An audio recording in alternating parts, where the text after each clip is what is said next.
एक शांत गांव जो हरे भरे पहाड़ियों के बीच बसा हुआ था। वहां एक प्राचीन दुकान में एक जिज्ञासु सुनहरा चायदान डस्टी शेल्फ पर रखा था। कहा जाता था कि यह केवल एक शुद्ध हृदय वाले व्यक्ति की एकमात्र इच्छा पूरी कर सकता है, लेकिन इस कथा पर बहुत कम लोग विश्वास करते थे। एक सर्द सुबह एक छोटी लड़की जिसका नाम लीला था, उस दुकान में पहुंची। वह गर्मी और आशा की तलाश में गांव आई थी। उसके फटे जूते मुश्किल से जुड़े हुए थे। सुनहरा चायदान सूरज की किरणों में चमक रहा था, जिसने उसका ध्यान आकर्षित किया। उसकी सुंदरता से खींचकर उसने उसे अपने हाथों में उठा लिया। एक इच्छा मांगो, दुकान के मालिक ने मुस्कुराते हुए धीरे से कहा।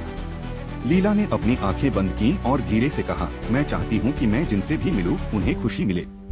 चायदान को एक कोमल चमक ने घेर लिया और गांव बदल गया।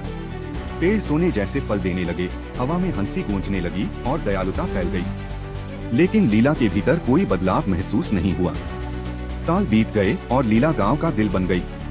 उसकी निस्वार्थता ने दूसरों को बांटने और परवाह करने के लिए प्रेरित किया, जिससे गांव खुशी का एक स्वर्ग बन गया। चायदान, वह फिर से डस्टी शेल्फ पर रखा था, हल्की चमक लिए, जैसे अगली शुद्ध आत्मा का इंतजार कर रहा हो। और इस तरह सुनहरे चायदान की कथा जीवित रही।